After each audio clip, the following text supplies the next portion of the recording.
Haniya. Today I'm going to tell you an interesting story. As you have read the title and the thumbnail, the story is called The Rich Man and His Son. So, are you ready? If yes, then let's begin.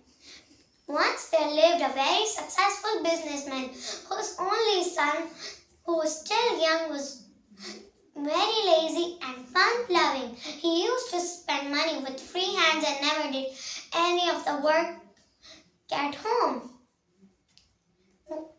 The businessman wanted his son to learn the value of labor, so one day he called him and said that he will bring earnings every night to have dinner.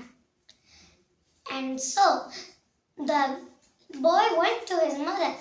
The mother feared that her kid will starve if she did not give him a coin, so she gave him some pennies. And then at the night, the businessman asked his son. The son gave the coins, but the businessman said it to throw them in the well. He threw them without hesitating.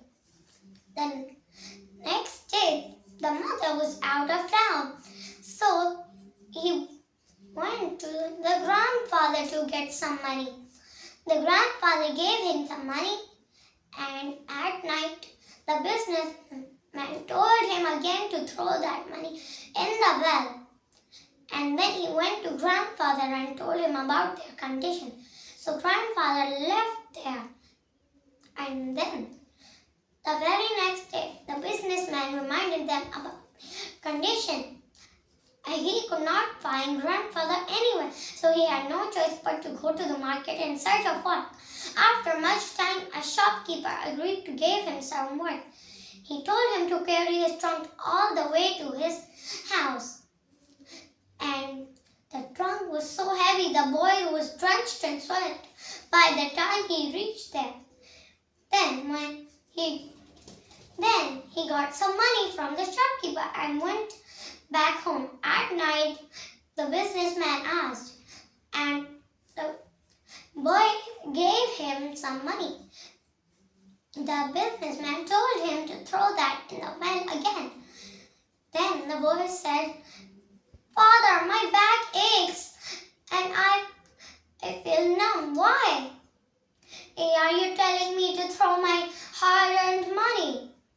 And then the father smiled and said, "See, my son, if you would have earned the money on your own, you would have felt pain by throwing it. But you did not feel pain when I told you to throw the coins mother and your grandfather gave you. So, that's why I told you to throw them to see if you would feel pain or not." And so, the moral of the story is, we should always work hard. We should never be lazy, or we should never rely on others to do our jobs. So if you like my story, like, share, subscribe, and don't forget to hit the bell icon for my latest videos. Thank you, and until next time, Assalamu alaikum.